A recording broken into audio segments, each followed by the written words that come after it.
Hello, मैं मंजू गुप्ता। कल मैंने क्लास 4th में हिंदी फर्स्ट भाषा एवं व्याकरण पाठ को पढ़ाया है। आज मैं उसी पाठ से प्रश्न उत्तर करवा रही हूँ। पहला प्रश्न है, भाषा से आप क्या समझते हैं? यह कितने प्रकार की होती है? इसका उत्तर है, भाषा वह माध्यम है जिसके द्वारा हम एक दूसरे के मन के भावों और विचारों को बोलकर, लिखकर, सुनकर या पढ़कर समझ लेते हैं। भाषा दो प्रकार की होती है। प्रश्न में ही पूछा गया है यह कितने प्रकार की होती है, तो हम यहाँ पे आगे लिखेंगे कि भाषा दो प्रकार की होती है। पहला लिखित भाषा, दूसरा मौखिक भाषा। दूसरा प्रश्न है, व्याकरण किसे कहते हैं? संसार की भाषाओं को लिखने, पढ़ने, बोलने व समझने के लिए कुछ नियम बनाए गए हैं जो उस भाषा को आसान बनाते हैं। इन्हीं नियमों को व्याकरण कहा जाता है। अब हम इसके बाद सही गलत का प्रश्न करेंगे। दूसरा प्रश्न हमारा है, सही कथन के आगे सही का तथा गलत कथन के आगे गलत का चिन्ह लगाइए। जिसमें से पहला है, भाषा वह साधन है जिसके द्वारा हम विचारों का आदान प्रदान करते हैं। तो यह सही है, इसमें हम सही का चिन्ह लगाएंगे।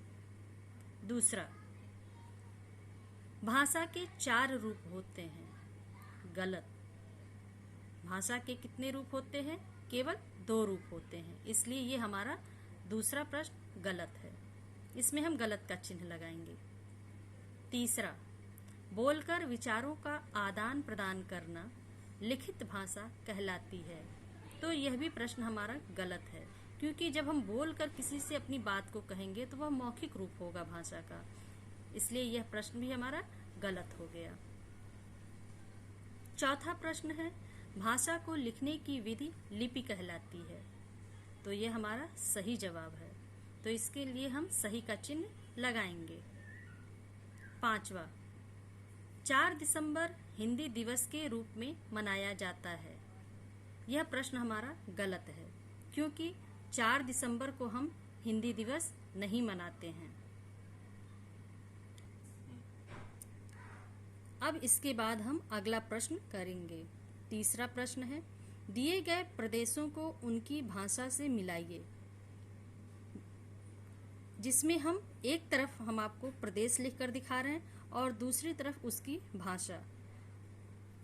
बुक में हमारे ऊपर नीचे दिया गया है मिलाने के लिए, लेकिन हम बुक में नहीं कॉपी में करा रहे हैं, इसलिए हम इसका उत्तर सामने सामने में लिख रहे हैं।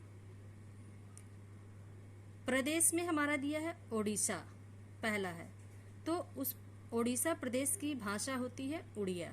इसी तरह से केरल प्रदेश की भाषा है मलयालम, पंजाब प्रदेश की भाषा है पंजाबी, कर्नाटक प्रदेश की भाषा है कन्नड़ और कश्मीर प्रदेश की भाषा कश्मीरी। अब हम चौथे प्रश्न पर आते हैं। निम्नलिखित वाक्यों में सही शब्दों पर सही का चिन्ह लगाइए। यहाँ पर 2 लिपियां दी गई हैं, जिसमें से सही लिपि क्या है उस पर हम सही का चिन्ह लगाएंगे। जैसे पहला हमारा दिया है, हिंदी भाषा देवनागरी अथवा रोमन लिपि में लिखी जाती है। तो हिंदी की लिपि देवनागरी होती है, इसलिए हमने देवनागरी पर सही का निशान लगाया है। दूसरा है, संस्कृत भाषा गुरुमुखी अथवा देवनागरी लिपि में लिखी जाती है। तो संस्कृत की लिपि और हिंदी भाषा की लिपि दोनों ही देवनागरी होती है, इसलिए संस्कृत भाषा की लिपि हमारी हो गई देवनागरी लिपि। हमने देवनागरी लिपि पर सही का निशान लगा दिया है। तीसरा है, पंजाबी भाषा फारसी या गुरुमुखी लिपि में लिखी जाती है। तो पंजाबी भाषा की लिपि होती है गुरुमुखी, इसलिए गुरुमुखी सही जवाब है। उर्दू भाषा रोमन अथवा फारसी लिपि में लिखी जाती है। तो उर्दू की लिपि होती है फारसी, इसलिए फारसी हमारा सही जवाब है। अंग्रेजी भाषा फारसी अथवा रोमन लिपि में लिखी जाती है, तो अंग्रेजी भाषा की लिपि रोमन होती है, इसलिए रोमन हमारा सही जवाब है। पांचवा प्रश्न हमारा आता है, संकेतों की मदद से दी गई वर्ग पहेली पूरी कीजिए। तो यहाँ पर दो तरह से हमको प्रश्न दिए गए हैं। एक हमने इधर नीचे में, इधर देखिए, इधर नीचे में हमने ग्राफ बनाया है और इसमें एक ऊपर से नीचे की क्रम में है और दूसरा बाएं से दाएं की क्रम में गया है। तो पहले प्रश्न का हम जो पहला प्रश्न जब हमारा हम 3 दिए हैं, पहला, तीसरा और पांचवा यहाँ नंबर डाले हैं। दूसरा यहाँ नहीं रहेगा, तीसरा रहेगा, पहला, तीसरा और पांचवा।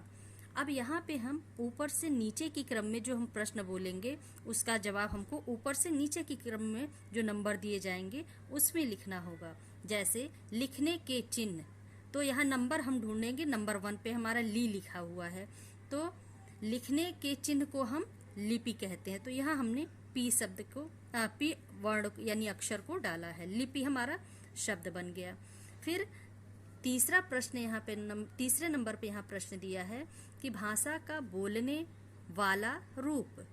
तो भाषा का बोलने वाला जो रूप होता है उसको हम क्या कहेंगे? मौखिक, यानी जब हम बोलकर अपनी बात को व्यक्त करते हैं। तो नंबर 3 पर हमारा मौ दिया है, उसके नीचे हमने ऊपर से नीचे की क्रम में डाला है मौखिक, मौखिक। अब इसी तरह से 5वें नंबर पे हमको डालना है भावों के आदान प्रदान करने का माध्यम।